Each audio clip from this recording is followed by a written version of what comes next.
이스라엘 백성들이 바벨론 포로에서 돌아와서 성전을 재건하다가 16년 동안 중단되었다고 했습니다. 그래서 학개 선지자는 이들을 독려해서 다시 성전 건축에 임하도록 했습니다.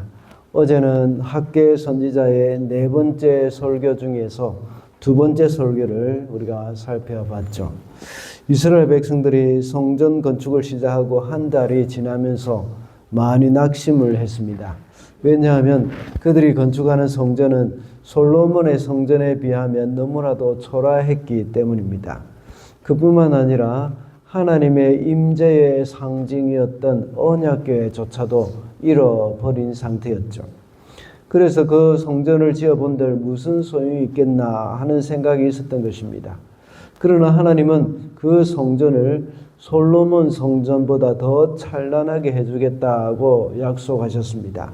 그와 같이 하나님은 이 땅의 교회도 역시 영광스럽게 해주실 것이라 하는 것을 어제 말씀을 통해서 배웠습니다. 교회의 영광은 외형의 그 화려함 때문이 아니고 하나님의 임재하심 때문이라고 했습니다.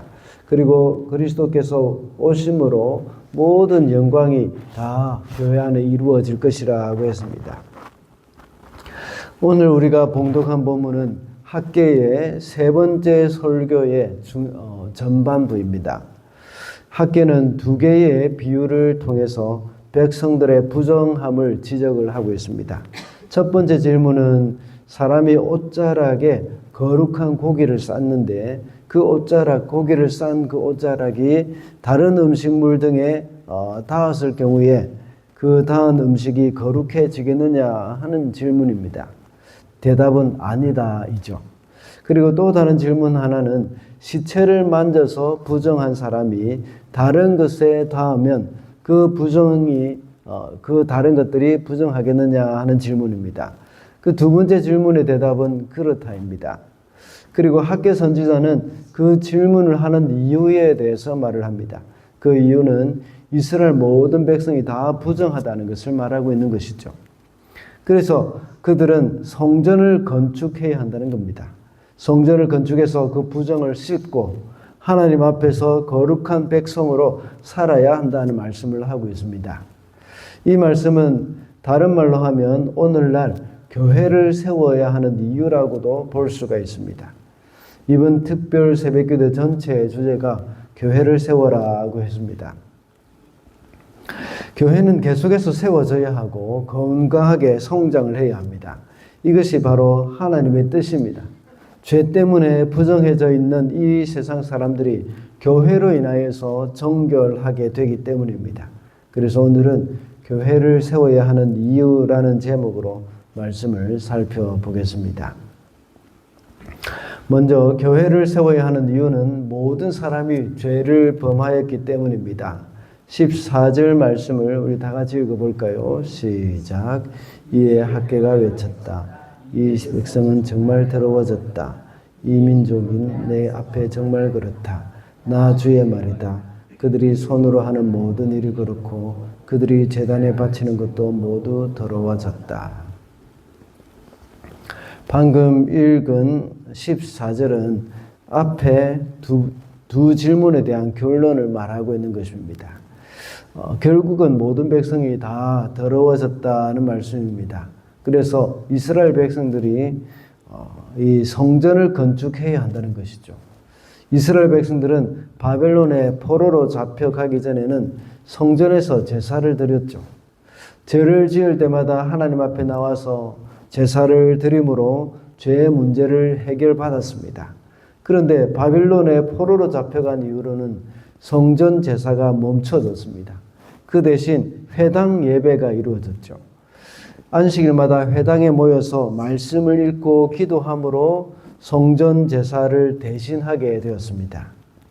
이렇게 해서 성전 제사가 멈춰진 지 70년이 흐른 것이죠. 매년마다 드리는 대속죄일도 역시 없었습니다.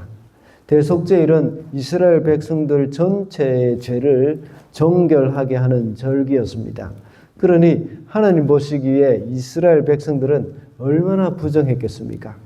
그래서 부정하게 된 이스라엘 백성들을 정결하게 할 수 있는 성전이 필요했던 것입니다. 구약의 이스라엘 백성들만 부정한 것이 아닙니다. 이 세상의 모든 사람들이 다 죄를 범하여서 부정하게 되었습니다. 로마서 3장 23절에서는 모든 사람이 죄를 범하였습니다. 그래서 사람은 하나님의 영광에 못 미치는 처지에 놓여 있습니다. 라고 말씀하고 있습니다. 오늘 본문 14절의 말씀과 같이 이스라엘 백성들이 다 더러워졌기 때문에 그들의 손으로 하는 모든 일들이 다 더러워졌습니다. 그래서 제단에 바치는 것조차도 더러워졌다고 말씀을 하고 있습니다. 그와 같이 죄를 가진 인간이 하는 모든 일은 다 죄입니다. 심지어 소위 선행이라고 행하는 것조차도 죄에 해당하는 겁니다.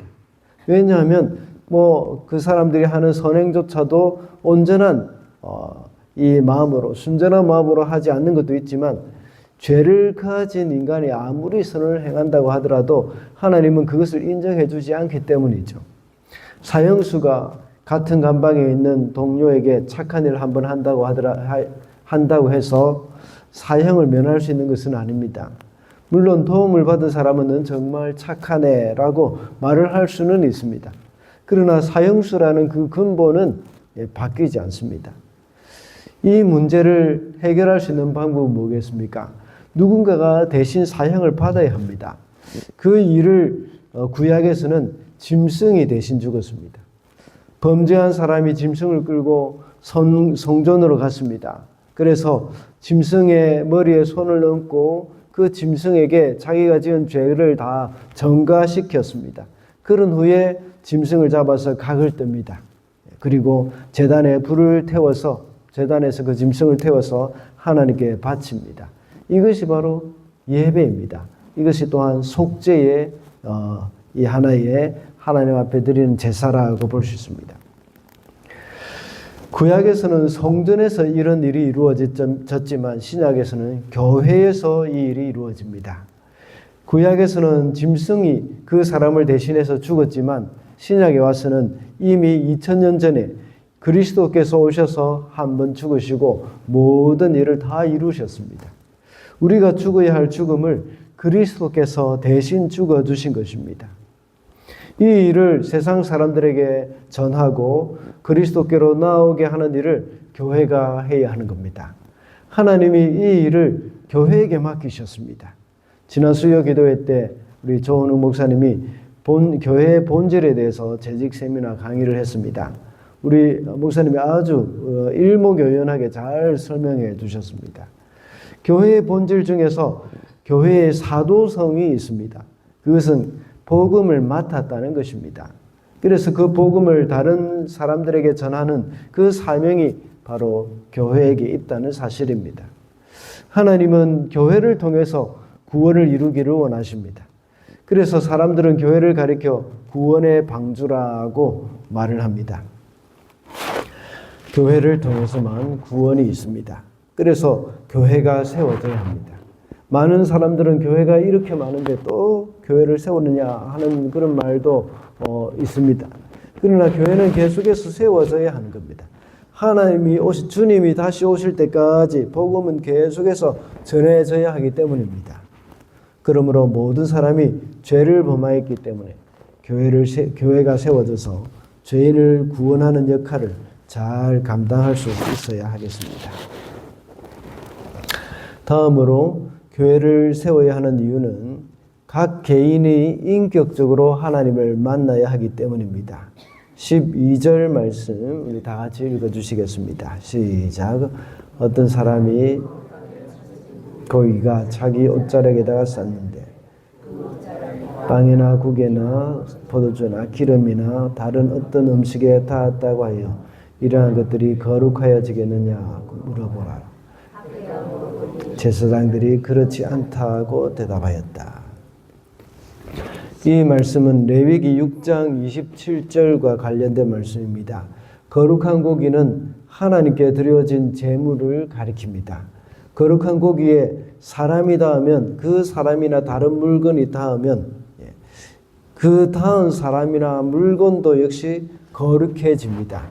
그래서 그것은 하나님께 바쳐진 것이기 때문에 다른 용도로 쓰일 수가 없게 됩니다. 그런데 그 고기를 자기 옷자락에 쌌는데 그 고기를 싼 옷자락이 그렇게 되면 거룩해진 것이죠. 그런데 그 싼 옷자락이 다른 것에 닿으면 어떻게 되겠느냐 하는 것입니다. 그 질문에 물론 그것은 거룩해지지 않습니다. 그 고기에 직접 닿은 것이 아니기 때문입니다. 다른 음식이 거룩하게 될 수 있기 위해서는 거룩한 고기를 싼 옷자락에 닿는 것이 아니라 거룩한 고기에 직접 닿아야 하는 것이죠.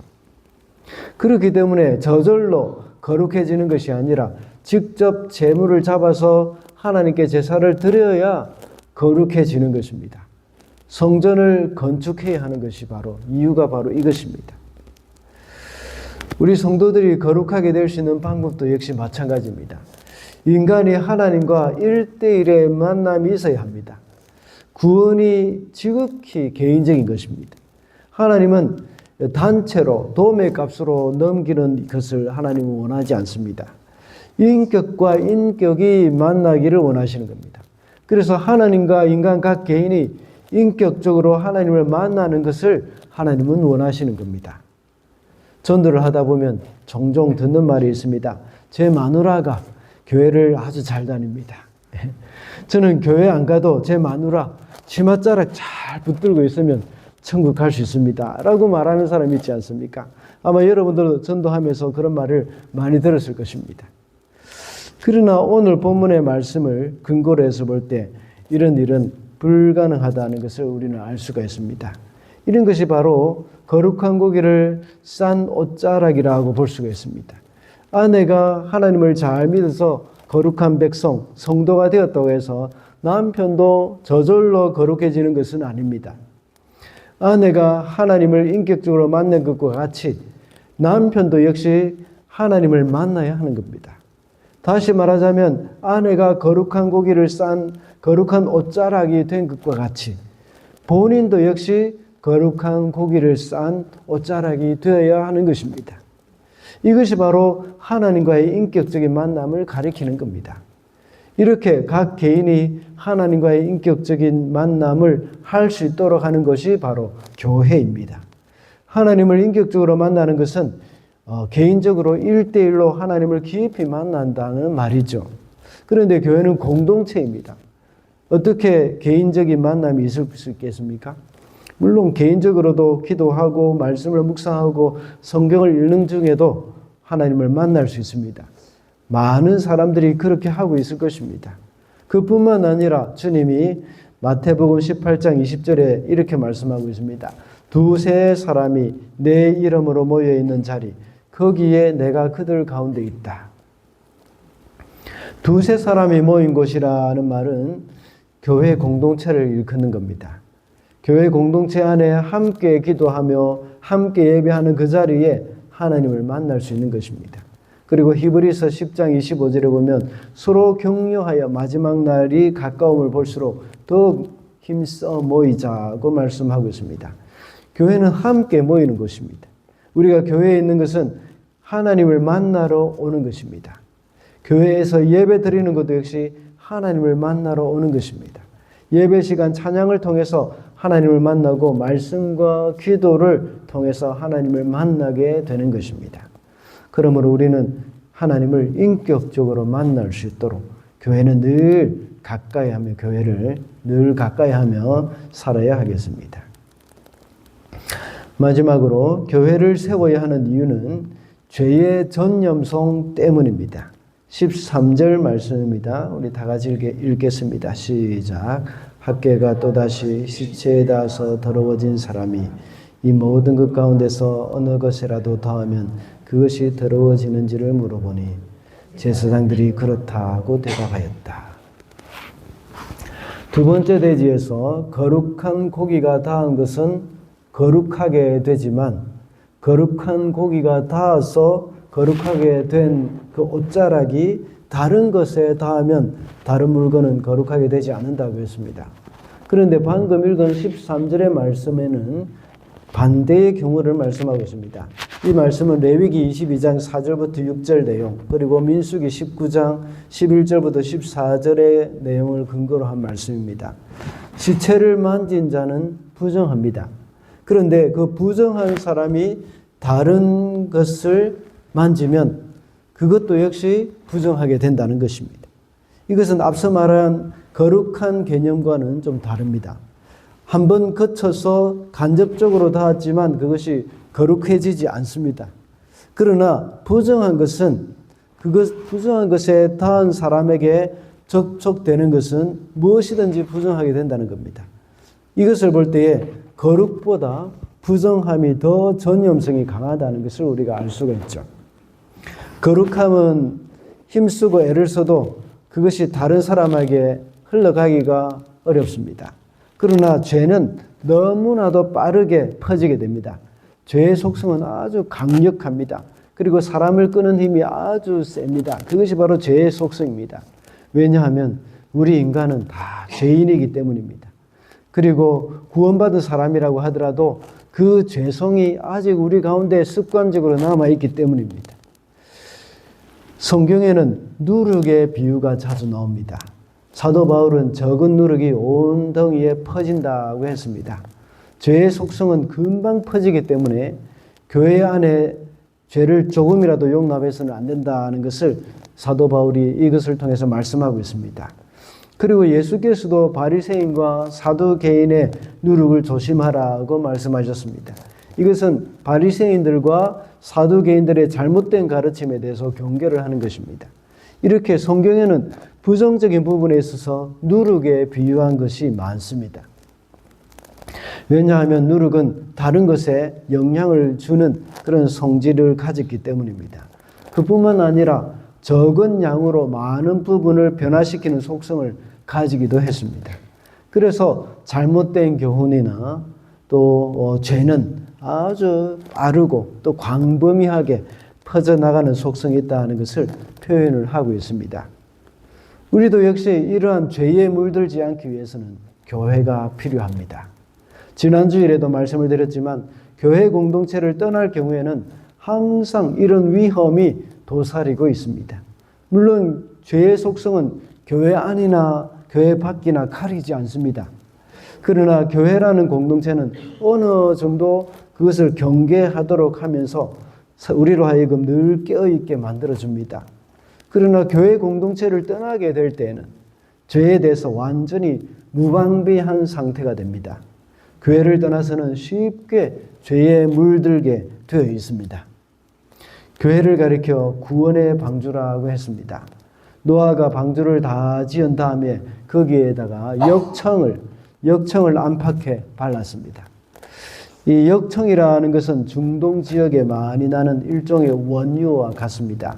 아스팔트를 깔 때 사용하는 콜타르와 같은 것입니다. 또는 소나무에서 흘러나오는 송진과 같은 것이기도 합니다. 그것을 방주 안팎에 칠을 하는 이유가 무엇일까요? 그것이 방수제 역할을 하기 때문입니다. 홍수가 나서 방주가 떠내려갈 때에 방주 속에 물이 스며들지 않도록 막아주는 것이 바로 역청입니다. 이와 같이 교회도 역청이 칠해져 있습니다. 우리 겉으로 있는 건물에 역청이 칠해져 있다는 말이 아니라 물론 여기 방수제도 있을 수도 있겠습니다. 하나님은 우리 성도들의 모임인 교회의 우리 모임 자체 그것을 가리켜 교회라고 했죠. 여기에도 역시 역청을 칠하셔서 이 세상의 죄와 이 세상의 가치관이 스며들지 못하도록 하셨습니다. 노아의 방주에는 콜타르나 소나무 진으로 칠을 했다면 교회에는 그리스도의 보혈로 칠을 해놓았습니다. 그리스도의 보혈이 우리를 덮어주기 때문에 교회는 모든 죄로부터 구별되고 세상의 가치관에 물들지 않습니다. 그래서 우리는 성도는 교회 안에 있어야 합니다. 교회를 떠나서는 안 된다는 겁니다. 또한 이 땅 가운데 죄의 전염성이 너무 크기 때문에 교회를 세워야 한다는 것을 우리는 기억을 해야겠습니다. 말씀을 맺겠습니다. 오늘은 교회를 세워야 하는 이유라는 제목으로 말씀을 살펴봤습니다.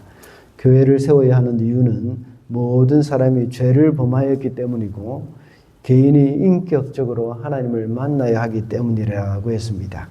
그리고 또한 이 세상은 죄의 전염성이 크기 때문에 교회를 세워야 한다고 했습니다. 그래서 더 많은 사람을 구원하고 주께로 인도하게 되는 우리 교회 되는 저와 여러분이 되시기를 바랍니다.